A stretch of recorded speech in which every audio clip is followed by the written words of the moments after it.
Hi everyone, मेरा नाम doctor Neha Joshi है। मैं एक आयुर्वेद चिकित्सक हूँ। मेरे YouTube channel doctor Neha Joshi care clinic में आपका स्वागत है।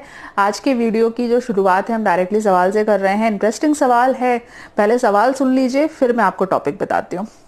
इन्होंने सवाल पूछा है, इनकी एज 38 ईयर है। इनका सवाल है कि ये जब भी धूप में जाता हूँ तो मुझे धूप की वजह से मेरे शरीर में स्किन पे पहले तो लाल हो जाती है, फिर खुजली स्टार्ट हो जाती है, जैसे कि पित्त हनी के बाद। पित्त हनी मतलब वो जो मधुमक्खी के काटने के बाद सूज जाता है, उस तरीके से पूरा शरीर में स्वेलिंग आ जाती है। मेरा पेट सही रूप से साफ नहीं होता। मैं अगर ककड़ी खीरा थोड़ा सा भी खाता हूँ तो मुझे सर्दी हो जाती है और हमेशा ऐसा लगता है जैसे मेरे गले में कफ है।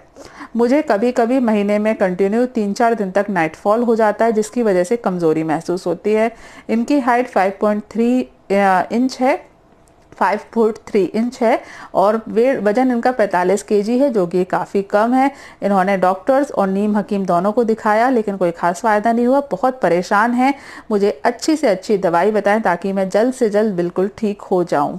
ठीक है, इन्होंने अपना ये सवाल पूछा। इन्होंने एक चीज़ और लिखी थी, नहीं हाँ इतना ही है इनका सवाल में। देखिए, अब ये जो इनकी बीमारी आपने पढ़ी कि धूप में जाने के बाद में रिएक्शन आ जाता है बॉडी पे, खुजली हो जाती है, लाल चकत्ते पड़ जाते हैं, उसमें स्वेलिंग हो जाती है। ये प्रॉब्लम बहुत ही ज़्यादा कॉमन है। हिंदी में इसको लोग शीत पित्त बोलते हैं, पित्त उछलना। ठीक है, ये कॉमन वर्ड है और इससे रिलेटेड आपको बहुत सारी जानकारी यूट्यूब पर ऑलरेडी मिल जाएगी। मॉडर्न में इसको केवल अर्टिकेरिया का एक टाइप बोल देते हैं, सन रैशेस बोल देते हैं, सन एलर्जी बोल देते हैं। ठीक है, कोई पर्टिकुलर ये डिसऑर्डर का नाम नहीं है, लेकिन आयुर्वेद में इसका डिटेल में वर्णन है और इसे शीत पित्त बोला जाता है। इसमें होता क्या है कि जैसे ही स्पेशली धूप से होता है, अगर कोई आप काम कर रहे हो ना, जैसे आप किचन में बैठ के काम कर रहे हो, भट्टी में बैठ के काम कर रहे हो, तो गर्मी से नहीं होगा, लेकिन जैसे ही आपके ऊपर धूप की किरणें पड़ेंगी वैसे ही आपके शरीर में पित्त उछलने लगता है। अब इसकी बीमारी में जैसा इसका नाम है शीत पित्त, तो लोग सोचते हैं गर्मी से हो रहा है इसलिए लोग ठंडी चीजें खाना चालू कर देते हैं, और ऐसा बिल्कुल नहीं है। ठंडी चीजों से ये और ज्यादा नुकसान हो जाता है। आपने जो बाकी अपनी कंप्लेन बताई कि गले में कफ रहता है, ठीक है, गले में कफ वाली जो तकलीफ महसूस होती है, ये भी शीत पित्त का ही एक सिम्टम है। जिन लोगों को पित्त उछलने की प्रॉब्लम होती है उनको हमेशा ही कफ ब्लॉकेज रहता है, खासतौर से ये वाला जो हिस्सा है यहाँ पर कफ भरा हुआ रहता है। ठीक है, अब डायरेक्टली आप इसका ट्रीटमेंट नोट कर लो, क्योंकि इसके सिम्टम हर व्यक्ति को पता है। पित्त उछलना क्या होता है भाई सबको पता है। इसकी जो पैथोफिजियोलॉजी है कि इसमें क्या होता है शरीर में, उसके बारे में बात नहीं करते, सीधे हम ट्रीटमेंट के बारे में बात करते हैं। इसका जो ट्रीटमेंट है बहुत ही सिंपल है। अगर आप ये वीडियो ढंग से देख लोगे ना और कर लोगे तो आप खुद भी ठीक हो जाओगे और अपने जैसे कम से कम 50 लोगों को ठीक कर दोगे। मतलब कि एक तरीके से मैं खुद के पैरों पे कुल्हाड़ी मार रही हूँ कि अब ये वाले पेशेंट मेरे पास आएंगे नहीं। आपको क्या करना है, हरिद्रा खंड का सेवन करना है। हरिद्रा खंड एक पीले कलर का एक पाउडर आता है। इसको 1 गिलास दूध में 1 चम्मच हरिद्रा खंड, आप 1 गिलास दूध लीजिए, 1 गिलास बहुत ज्यादा हो जाएगा, 100 ml दूध लीजिए, 100 ml पानी लेना है, उसमें 1 चम्मच यानी कि 5 ग्राम की मात्रा में हरिद्रा खंड डालना है और फिर धीमी आंच पे इसको बॉईल करना है। जैसे आप चाय खदकाते हैं उस तरीके से धीरे धीरे इसको उबालना है। जब ये अच्छे से उबल जाए और इसका आधा रह जाए यानी कि पूरा पानी इसका जल जाए, तब इसे बिना छाने, याद रखिए छानना नहीं है, बिना छाने और साथ ही साथ जो दूध बचा है उसको हिलाते हुए पीना है। हिलाना इसलिए जरूरी है कि यदि आप केवल दूध पियोगे तो इतनी देर उबलने के बावजूद जो ये हरिद्रा खंड है वो नीचे जम जाएगा। ठीक है, तो इसलिए दवाई को हिलाते हुए इसको आपको पीना है। ये आपको दिन में 2 बार करना है। खाना खाने से 1 घंटे पहले या 1 घंटे बाद नहीं करना है। ठीक है, नहीं मतलब कि सीधी बात है कि दूध को खाने के साथ नहीं लेना चाहिए। उसका रीजन ये है कि हम खाने में अक्सर नमक की चीजों का प्रयोग करते हैं और नमक के साथ यदि आप दूध की चीजों का प्रयोग करते हैं, दूध के साथ ले जाने वाली मेडिसिन का प्रयोग करते हैं, तो कई बार साइड इफेक्ट हो सकते हैं। इस चीज का ध्यान रखिए, दूध के साथ इसको प्रयोग करना है, खाने के साथ कम से कम 1 घंटे का अंतर रखना जरूरी है। दूसरी आपको एक मेडिसिन लेनी है, वो है आरोग्य वर्धनी वटी। आरोग्य वर्धनी वटी 2-2 टैबलेट की मात्रा में दिन में 3 बार आपको लेना है, सुबह दोपहर शाम। 2-2 टैबलेट की मात्रा में दिन में 3 बार सुबह दोपहर शाम आरोग्य वर्धनी वटी का आपको प्रयोग करना है। ठीक है, इसके साथ में आरोग्यवर्धिनी वटी के साथ में ही चंदनादी वटी, ये भी 2-2 टैबलेट सुबह दोपहर शाम आपको खाना खाने के बाद प्रयोग करना है।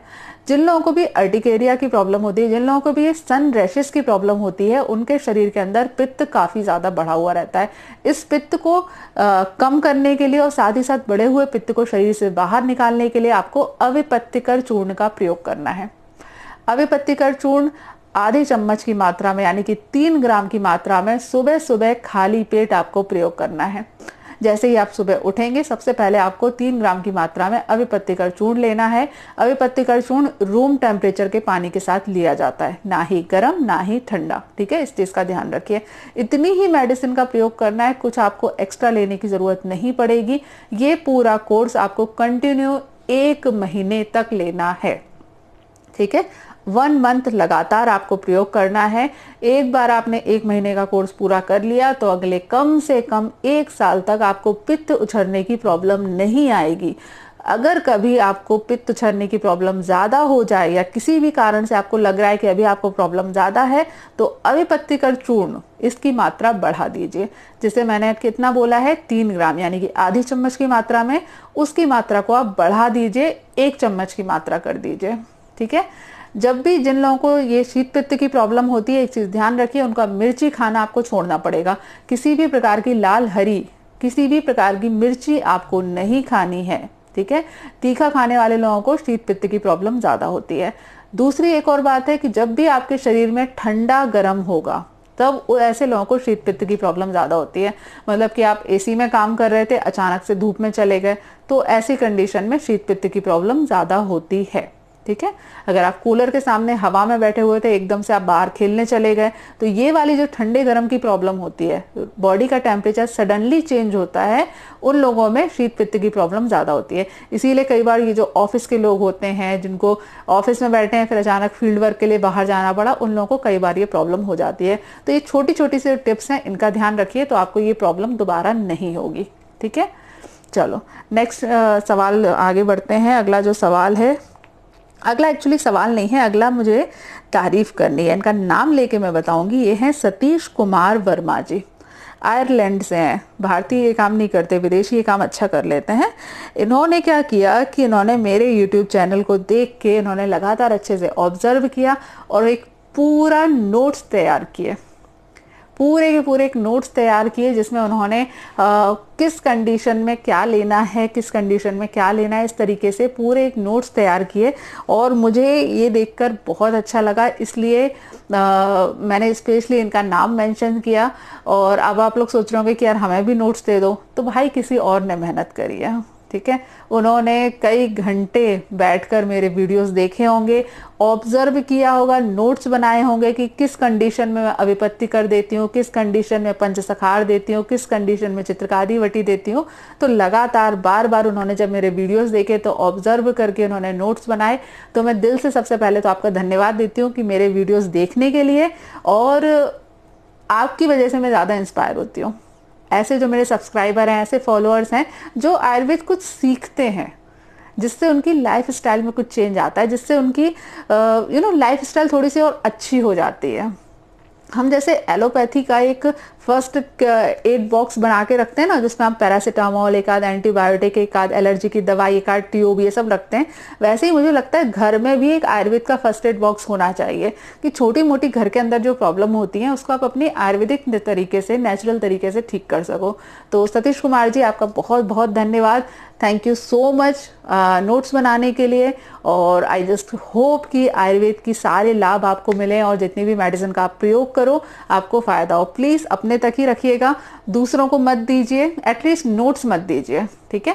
दवाई आप दे सकते हो, अगर आपको नॉलेज है, समझ आ जाती है तो आप दो, नोट्स मत दो। क्यों? क्योंकि वो उसका गलत इस्तेमाल करेंगे डायरेक्टली शॉर्ट नोट्स में।